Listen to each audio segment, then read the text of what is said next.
et à faire en sorte que leur pays ne soit pas un refuge pour les auteurs des crimes et les financiers d'actes extrêmes dans les régions du nord-ouest et du sud-ouest. Est-ce que cette démarche, vous la comprenez à travers les explications que donne Joshua aussi? Je dois avouer que c'est très difficile à comprendre tel que c'est expliqué. Je crois qu'on aurait pu d'ailleurs se passer de cette tentative d'explication qui, de mon point de vue, ressemble à du hors-sujet. Exactement comme d'ailleurs le professeur Msanga Nyamding l'a fait tout à l'heure en faisant C'est ce que vous pensez? du hors-sujet Oui. sur Les téléspectateurs vont juger. sur la filouterie des loyers.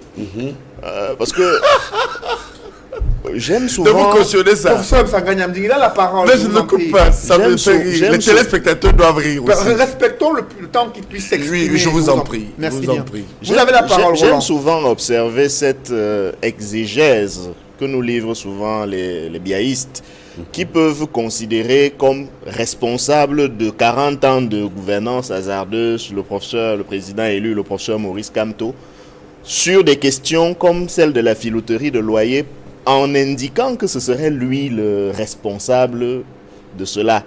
Et dans le même temps, on ne dit pas qui est le responsable du retrait de ce même code pénal, monsieur le professeur Msanga Nyamding, de la proposition de pénaliser l'enrichissement illicite.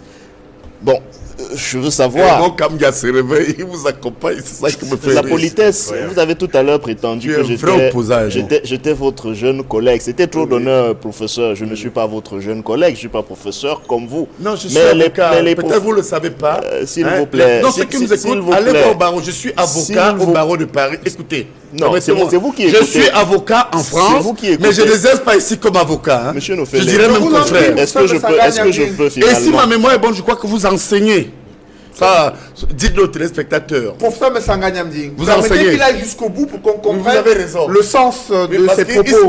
il se dénie pour rien. Je vous Moi, en je sais prie. qu'il enseigne. Permettez souvent, qu'il on aille m'a jusqu'au dit. bout. Roland, À vous mon avez la appel, j'ai des parole. amis qui m'ont dit que vous enseignez quelque part. Vous savez, c'est toujours comme ça avec les gens du RDPC. Oui. On laisse les débats importants, on laisse les questions de fond. Parfois, on s'attaque Non, mais c'est vous. à la personne des uns et des autres, ou alors on fait du hors-sujet. J'étais donc en train de dire que du haut Vous de n'êtes pas votre... mon collègue, c'est ce que vous dites. Du haut de votre Il professorat m'a fui, et de ça. votre avocature parisienne, je crois savoir qu'on respecte le temps de parole des uns Je et suis des d'accord, autres. Au je suis bénéfice d'accord. donc de toutes ces Oui, qualités oui, dont oui. vous vous prévalez. Non, vous avez raison. sur ce Prière, point. Vous devez professeur, parler. de me laisser aller jusqu'au Je bout vous de ce donne que raison j'avais à sur ce dire. point, oui. Et je parlais de quelque chose qui ne vous plaît pas. C'est pour ça que vous m'interrompez. Non, vous collègue, vous avez nié que vous êtes collègue. Oh, Je vous parlais disais de que quelque vous enseignez. Je parlais de quelque chose qui ne vous plaît pas, c'est pour ça que vous m'interrompez. Je parlais de l'infraction d'enrichissement illicite que vous avez subrepticement retiré de l'avant-projet de code pénal et que vous ne voulez pas reconnaître aussi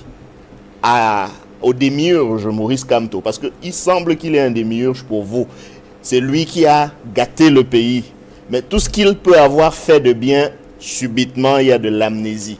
Bref, je voulais corriger ce premier point de hors-sujet dont vous avez été l'auteur. Pour venir au hors-sujet de monsieur aussi, qui prétend que la communication ou alors la pétition qui a été faite rappelle aux États-Unis d'Amérique leur obligation d'avoir à respecter les conventions internationales, notamment celles qui répriment la criminalité transfrontalière. Première chose, c'est une pétition qui fait suite à une mesure américaine qui suspend le rapatriement au Cameroun de personnes qui se trouvaient là-bas en situation irrégulière. Personne ne peut me rapporter la preuve de ce que ces personnes-là précisément sont des Amazoniens et donc sont concernés par la criminalité transfrontalière. D'un. De deux, moi aussi je suis de ceux qui pensent qu'il faut traquer les criminels transfrontaliers, mais ceux que le professeur Msanga Nyamding a cités sont des Américains, il me semble. Et donc, c'est du hors-sujet pour la simple et bonne raison qu'on ne parle pas des mêmes personnes.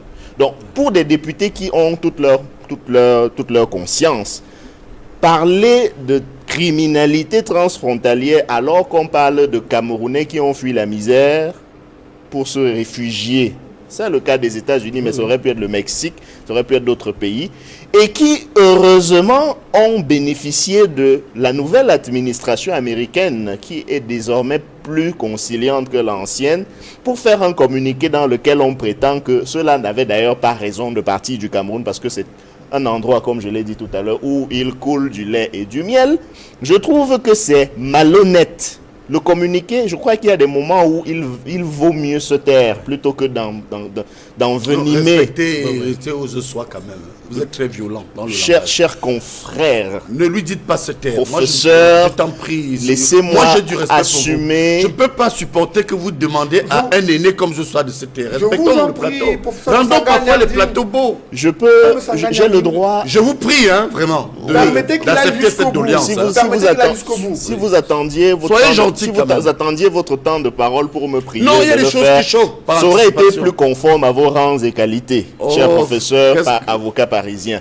Donc je disais que vous êtes toujours violent. Je disais donc que si j'étais violent, cela se saurait, monsieur le professeur. Vous voulez toujours humilier. Permettez qu'on aille jusqu'au bout. Je disais donc, ce qu'il dit. Je disais donc, il est dans humiliation. Laissez-le aller jusqu'au bout. Cher avocat parisien, cher ceci, cher cela. C'est une ironique sauvage. Je vous en prie, plus courtois. Professeur Messanga, je sais de quoi je parle. Permettez qu'il aille jusqu'au bout. Moi, je respecte les gens tout au long du débat. C'est vous qui l'avez invoqué. Je vous remets vos rangs et qualités. Vous avez fui le rang de collègue. Professeur Messanga, parce que moi, je sais où vous enseignez. Il a la parole. Vous enseignez le droit. Restons sûrs. Quand vous êtes des menteurs, vous ne savez pas que je sais que vous enseignez quelque part. Restons sur la question relative à la pétition. Vous avez menti. Vous avez la parole, Roland. Monsieur Noufélé, et vous enseignez bien. Je vous prie de dire. Laissez qu'il aille jusqu'au bout. Je vous prie de dire à. Parce qu'il a voulu me contrarier en disant collègue. Vous avez m'enseigné un de mes neveux dans un établissement en droit et il vous a apprécié. Alors ne mentez pas, vous êtes mon collègue. Je vous en prie, permettez-lui qu'il puisse s'exprimer. Oui, je vous en prie. Roland Dieu, vous avez la parole. Allez-y. Avant de terminer mon propos, j'aimerais simplement dire que les questions relatives aux fonctions, aux qualités que j'aurais pu avoir, me semblent tellement inutiles dans un débat d'idées que ce n'est pas nécessaire, surtout pour mon co-panéliste de l'air rapide. Mais il fallait pas nier que vous êtes mon collègue. C'est donc pour ça. Fallait pas nier. C'est donc pour ça que j'indique encore une fois que quand je rappelle que monsieur le professeur Messanga Nyamding est par ailleurs avocat au barreau de Paris. Non, je et que pour cette raison, il est bien formé pour savoir que quand un adversaire ou même un contradicteur a la parole, il doit au minimum attendre que ce dernier ait terminé de parler. Je le rappelle, ce n'est pas par ironie. C'est parce que vous êtes supposé, monsieur le professeur, enseigner cela. Et si c'est moi qui dois vous le dire, du haut de mon statut de cadet, je le regrette, mais je serai obligé de le faire. Je termine simplement, monsieur Noufélé, en disant que pour moi, encore une fois, il s'agit de déplacer les vrais débats sur des sujets périphériques et de ne même pas être capable de l'assumer. Et donc, je maintiens qu'au lieu d'avoir fait cette sortie supposée de clarification, il valait mieux garder un silence de sagesse. Parce que l'explication présumée ou supposée est venue davantage renforcer la conviction qui pouvait transparaître, qui était de celui qui pensait qu'à un moment donné, on a fait une sortie de piste. Et pire encore, ça explique pourquoi nous pensons, nous, au MRC, que le fait que tel ou tel vienne de telle région n'est pas une garantie de ce que cela défende les intérêts de cette région. Parce que le député Joshua aussi, s'il est camerounais, est précisément originaire de la région du Sud-Ouest. Et donc aurait été plus à même de comprendre les problèmes que posent les populations ressortissantes de ces régions-là. De la même manière que M. Diongouté, à qui l'on attribue des bonnes volontés de résolution de la crise, mais qui quand même se plaît dans sa fonction de Premier ministre d'un gouvernement qui fait la guerre, et donc dans les avantages liés à la fonction. C'est pour dire que si on veut vraiment être sérieux et si on respecte les Camerounais, il faut adresser les questions exactement comme elles se posent. Et les questions qui se posent sont de nature sécuritaire. Il faut régler la crise sécuritaire. Elles sont de nature humanitaire. Il faut régler le problème humanitaire. Il y a un problème à notre justice. Il faut restaurer l'état de droit. Et tout cela doit se faire pour le Cameroun avec l'appui de toutes les bonnes volontés d'où qu'elles viennent. C'est cela d'ailleurs l'intérêt que nous pouvons tirer dans ce nouveau paradigme des relations internationales qui est fait de complexité et d'interdépendance. Le professeur Musanga ne me démentira pas. Messieurs, c'est la fin de cette émission. Merci à vous, Edmond Kambia et professeur Pascal Charlemagne Musanga Nyamding. Merci également à vous, Roland Diou, d'avoir participé à ce débat. Mesdames, messieurs, c'est la fin de cette émission. Merci de l'avoir suivi et merci de rester sur Equinox en télévision.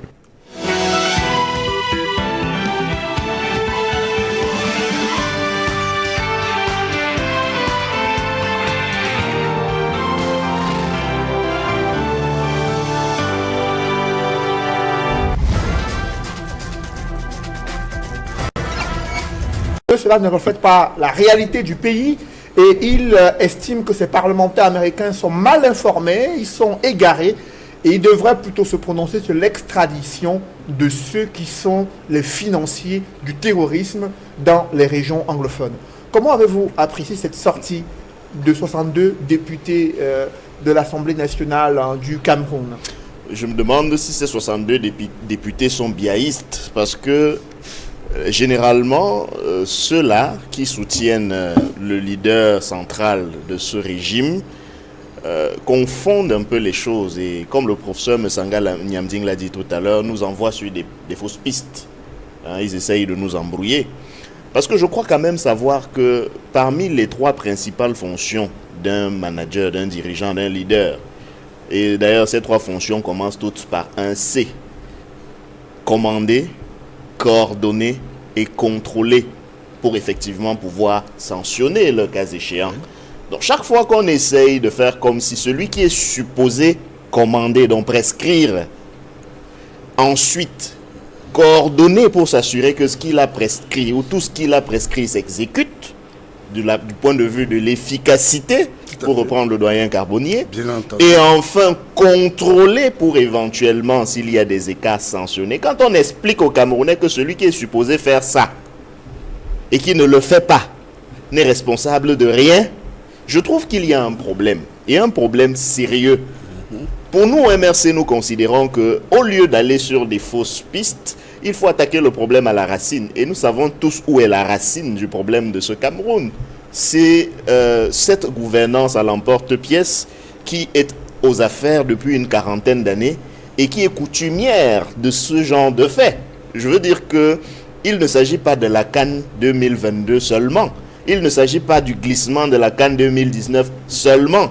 On peut citer beaucoup de cas où le régime actuel, avec M. Biya à sa tête, s'est illustré par une absence totale de management, tout simplement. Et je ne parle même pas de politique. J'aimerais également, avant de revenir à votre problème, à votre question, rassurer le professeur Musanga Nyamding en lui disant que ça fait 40 ans que vous avez eu le loisir de nettoyer, comme vous l'avez dit vous-même, dans votre maison. Et les résultats sont eux aussi connus, c'est factuel. Seulement pour vous dire que je note que vous n'êtes pas très nombreux, vous qui savez dire la vérité à votre camp. Vous n'êtes pas très nombreux, monsieur le professeur Musanga Nyamding. Vous êtes d'ailleurs, vous-même, à titre personnel, considéré parmi les vôtres comme un intrus, comme celui qui rame à contre-courant. Donc vous ne pouvez pas demander au peuple camerounais de vous laisser vous battre seul. Vous n'êtes pas Zoro, vous n'êtes pas Hercule. Il vous faudra le soutien, il vous faudra l'accompagnement, non pas du MRC forcément, mais du peuple camerounais qui, lui, voit bien que ce gouvernement se moque de lui. Et en ce qui concerne le MRC, monsieur le professeur, nous nous tiendrons toujours, je souligne, toujours aux côtés du peuple camerounais pour réclamer ses droits les plus élémentaires. Et il n'y a personne qui peut nous empêcher de faire ça. Peu importe la raison, même si c'est de bonne foi, comme vous semblez le dire, nous nous tiendrons toujours aux côtés du peuple camerounais pour porter sa voix. Là où les représentants du peuple montrent qu'ils n'ont aucun intérêt à porter la voix du peuple camerounais. Ce qui me permet de revenir sur les 62 députés, monsieur Noufélé. Ces 62 députés représentent qui en fait? J'aimerais savoir. C'est un peu comme si le gouvernement raciste de l'apartheid en Afrique du Sud écrivait pour dire non à l'ingérence, alors même qu'ils sont violents et qu'ils matent la population. Les députés concernés prétendent que la situation sécuritaire du Cameroun est bonne. De toutes les manières, qu'on a montré, qu'on dit aux Américains, les Américains ne sont pas assez informés de la situation sécuritaire du Cameroun. Qu'ils ne sont pas bien informés sur la situation humanitaire au Cameroun. Mais j'aimerais me poser la question, mais de quel pays parle-t-il donc? Parce que le Cameroun dans lequel moi je vis connaît une crise, une guerre qui se noue dans 2 régions de son pays, qui représentait à peu près 20% de la population. Je dis représentait parce qu'aujourd'hui, on ne compte plus le nombre de déplacés internes. On ne les compte plus. Et si on faisait abstraction de la crise anglophone et qu'on parlait de Boko Haram, cela fait toujours partie de la situation sécuritaire doublée, de la situation humanitaire. Je ne vais pas citer les différents drames auxquels on a pu assister du fait de ces crises à n'en plus finir. Ngarbou, Piyin, Kumba, etc. Et les députés, représentants du peuple, écrivent à leurs collègues américains pour leur dire que ceux qui vous disent qu'il y a une crise sanitaire au Cameroun veulent déstabiliser le Cameroun. Qui sont ceux que ces 62 députés représentent, Monsieur Nofele? Il faut qu'on nous réponde. Il faut que ces messieurs et ces dames nous disent pour qui est-ce qu'ils parlent. Il faut qu'ils nous disent de quel pays sont-ils les députés. Parce que j'ai envie d'aller vivre dans ce pays-là, moi aussi. Il semble que ce pays, il y coule du lait et du miel. Il semble que là-bas, il y a la justice, au point où ils réclameraient l'extradition de ceux qu'ils considèrent comme les ennemis de la République pour se faire juger ici. D'accord, pour se faire juger dans quelles conditions ici? Pour se faire juger comme Olivier Bibounissak, comme Alain Foguet, comme Pascal Zamboué, comme 200 autres militants du MRC pour avoir exprimé une opinion simplement pour avoir osé dire autre chose que ce que le gouvernement RDPC veut entendre. C'est dans ces conditions-là qu'on veut extrader des Camerounais vivant à l'étranger. Est-ce que la justice camerounaise est de nature à rassurer, ne serait-ce que du point de vue des instruments internationaux auxquels nous sommes partis, que nous pouvons offrir un procès équitable? On a vu ce qui est arrivé à M. Ayouk Tabé quand il a été extradé, entre guillemets, parce que je ne suis pas certain que cela soit une procédure d'extradition conforme. De toutes les manières, je perds un peu mon latin parce que à des moments, on a l'impression que ceux qui occupent les fonctions institutionnelles dans ce pays, en fait, sont des étrangers. Peut-être que dans les faits, certains le sont effectivement et que l'on peut comprendre qu'il n'est aucun souci de nous autres qui ne sont que Camerounais. Dans ce cas, il faudra qu'ils nous expliquent ce qu'ils font dans notre pays. Parce que nous aimons ce pays.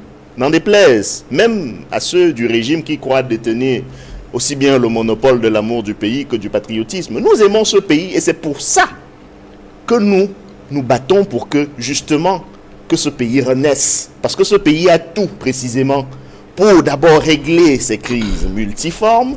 Et la solution est même moins chère, pour faire simple. Il suffit que l'on se parle. Il suffit que l'on s'asseye autour d'une table en tant que nation. Et je convoque le concept de nation que le professeur Msanga Nyamding doit parfaitement maîtriser parce qu'il enseigne. En tant que nation, réglons nos problèmes. Mais ne pensez pas que les institutionnels sont les geôliers d'un peuple. Et ne pensez pas que parce que vous allez vous ériger en geôlier du peuple au nom des positions institutionnelles que vous occupez, que ce peuple-là ne va pas se débrouiller. Ça me rappelle une interview qu'a donnée Nelson Mandela, un journaliste qui lui demandait, qui essayait de remettre en cause son engagement pour le respect des droits de l'homme en invoquant le soutien que Mandela pouvait avoir pour Kadhafi et pour Fidel Castro. Et c'est la réponse de Mandela qui m'avait intéressé parce qu'il disait le mouvement qu'il incarnait a le droit de recevoir le soutien de ceux qui veulent l'aider.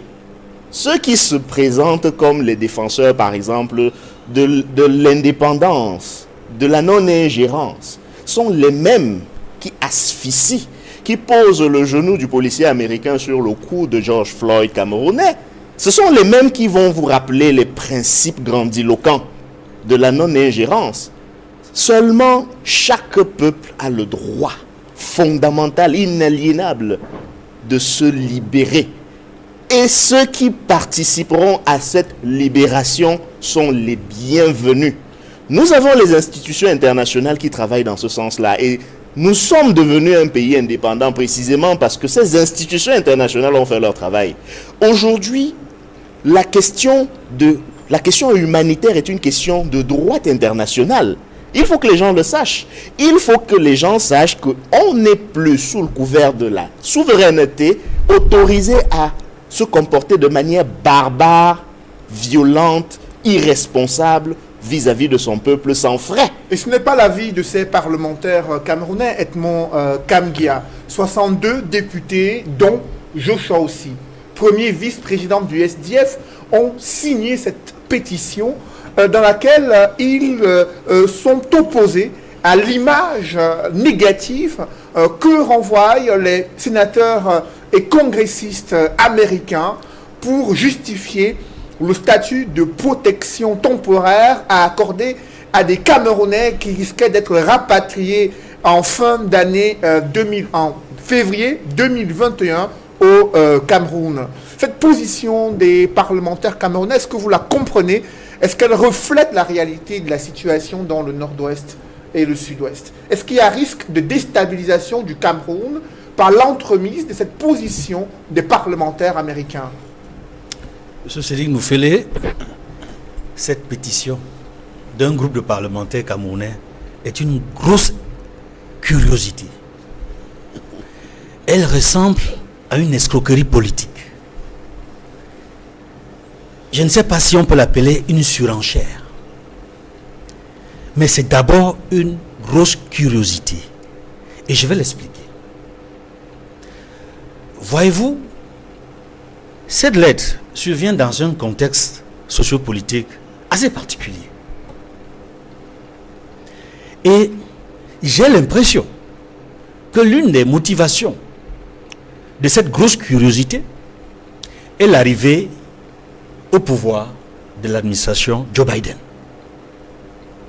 Voyez-vous, nous, sur ce plateau, nous l'avons déjà dit, ce que nous avions annoncé a été confirmé par le secrétaire d'État de Joe Biden. C'est-à-dire, il ferait du Cameroun l'un des pays où le gouvernement américain va particulièrement s'intéresser aux questions de droits de l'homme et la démocratie. L'un des 3 pays africains. Et quand je parle de surenchère, j'ai l'impression que cette pétition est une façon, je ne sais pas si je dois dire amadouer, ou d'amener les Américains à croire que eux, ils font, qu'au Cameroun, il y a des choses qui se font quand même et qui ne mériteraient pas que les États-Unis aient un certain type de regard vis-à-vis de Yaoundé. Rentrons dans le fond. C'est-à-dire aussi bien de ceux-là qui ont rédigé cette pétition et surtout l'autre grande curiosité, la présence dans cette liste d'un député de l'opposition et en particulier un député du SDF. Et c'est à ce niveau que beaucoup de Camerounais, je suis certain, s'interrogent. Je dis, si ces députés étaient majoritairement seulement, j'allais même dire, s'ils étaient tous du ADPC ou de la majorité présidentielle, on pourrait comprendre. J'ai dit, on pourrait comprendre. Et ça rentrerait dans la première explication que j'ai donnée. Mais la présence dans ce courrier d'un député du SDF, et pas n'importe lequel, le premier vice-président national du SDF, qui signe et partage ce qui est dit dans cette lettre, je voudrais dire ici que c'est une grosse déception. Parce que ce parti, je le connais très bien. Depuis que le peuple camerounais l'a découvert à travers la marche historique du 26 mai 1990 à Bamenda. J'irai même plus loin pour vous dire que le fait qu'il y ait un député SDF pour cautionner ce qui est dit dans cette pétition contraste. C'est un véritable paradoxe avec le fonctionnement du SDF, avec ce que les membres du NEC, du National Executive Committee, y compris les founding fathers du SDF, ont toujours fait en ce qui concerne la protection des Camerounais en danger. Et notamment le souci de faciliter pour les Camerounais qui sont en difficulté d'obtenir le statut de réfugié politique parce qu'ils connaissent des difficultés au Cameroun. De 1990 à ce jour, je vous le dis,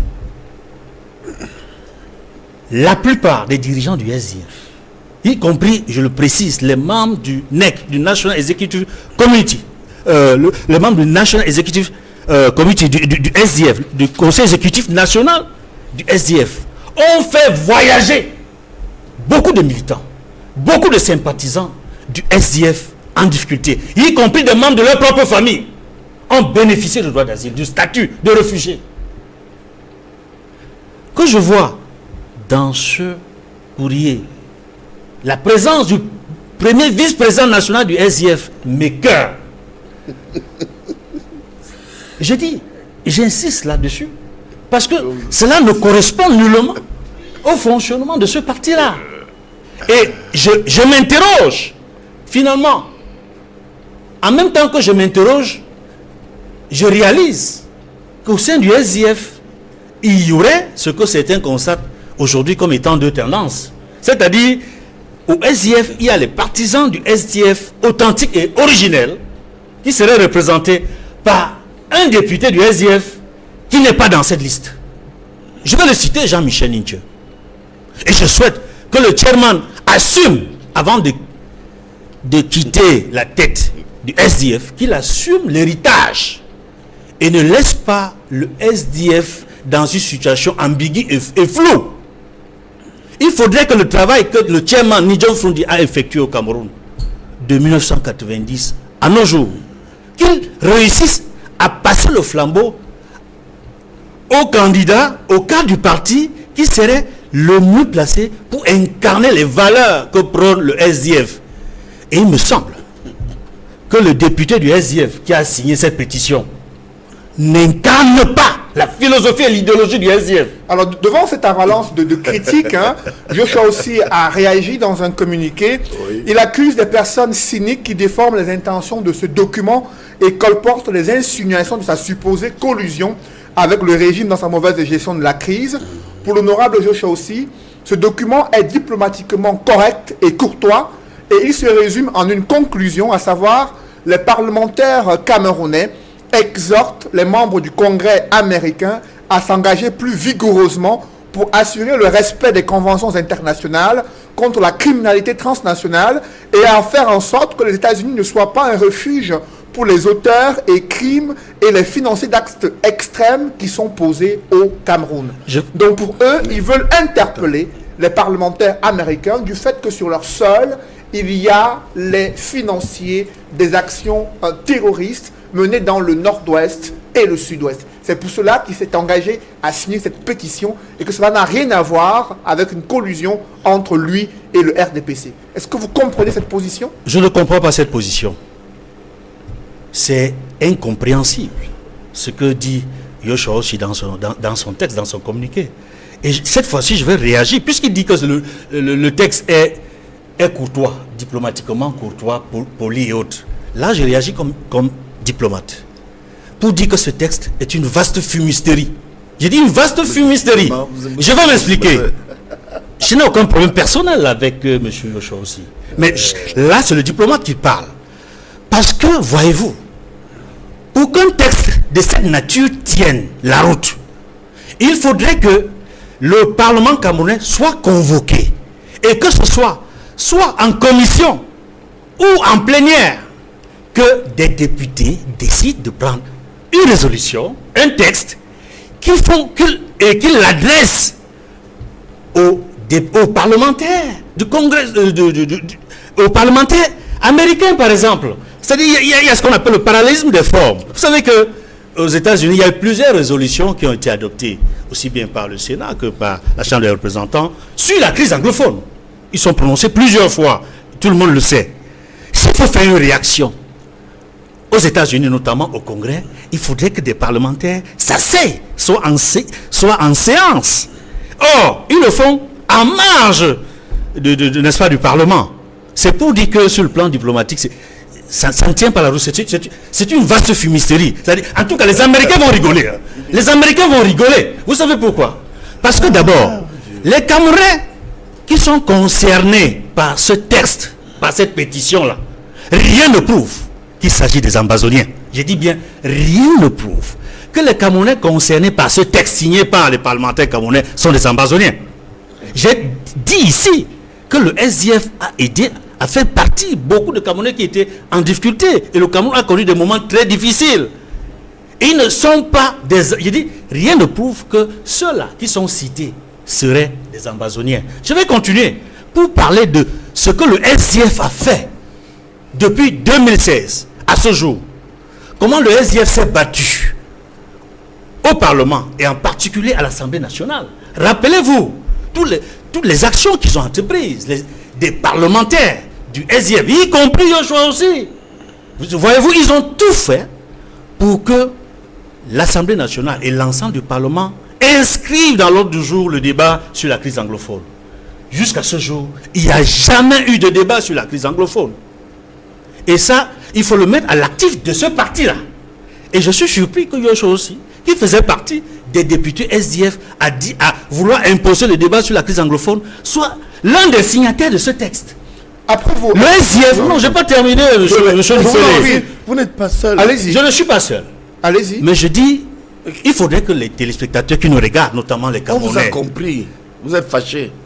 Écoutez, je suis un citoyen camerounais qui connaît l'histoire de ce pays, l'histoire au moins de la vie politique de ces 30 dernières années. Et je suis écœuré qu'un député d'un parti de l'opposition ignore totalement la ligne politique, idéologique de son propre parti et mette en danger la vie des citoyens camerounais aux États-Unis. Loupe totalement la cible. Parce que s'il faut aller jusqu'au bout, parce que quand ils disent là, il y a ces Camerounais là qu'on voulait rapatrier et tout, ils estiment que ces Camerounais qui sont indexés dans la pétition, on leur demande ils veulent que les Américains les fassent revenir ici dans des conditions qu'on ne peut pas imaginer. Dans des conditions qu'on ne peut pas imaginer. Je dis c'est mauvais. Parce que le Cameroun doit respecter tous les engagements qu'il prend à l'international, toutes les conventions et traités qui protègent les citoyens, qu'ils soient au Cameroun ou à l'étranger. Cela ne se passe pas comme ça. Donc, je vais chuter, monsieur Moufele, rassurez-vous, je vais chuter. En disant que le fait qu'il y ait un député SDF dans cette pétition montre qu'en réalité, Joseph Wirba, le député Wirba, vous savez où est-ce qu'il se trouve en ce moment? La dernière fois qu'il est passé au Parlement, il avait prévenu les Camerounais de ce que si on ne règle pas la crise qui a commencé, on était encore en 2016, si on ne règle pas la crise qui a commencé, la situation va se détériorer et ce qu'on vit depuis 2017. Oui, ben avait annoncé tout ça. Alors, on ne l'a pas écouté. Et ce n'est pas notre député du SDF qui va mettre à mal tout le travail que le SDF a fait. Après vous, Edmond Kamgia, j'aimerais avoir la réaction du professeur Musanga Nyamding. Oui. Je sais aussi pour lui, les États-Unis sont un refuge et un point d'ancrage des financiers et des sponsors de la guerre dans les régions anglophones. Et que cette pétition à laquelle il est signataire, dont il est l'un des signataires, vise à interpeller les parlementaires américains sur une stratégie commune afin de neutraliser ceux qui financent le terrorisme et d'aider le Cameroun à pouvoir résoudre la crise dans le nord-ouest et le sud-ouest. Pour vous, cette pétition qui suscite la controverse a-t-elle été initiée dans une démarche visant à atteindre un tel objectif? Oui, la pétition est bonne. D'ailleurs, je suis étonné. Permettez-moi de faire 3 observations et je vais répondre totalement à votre question rapidement.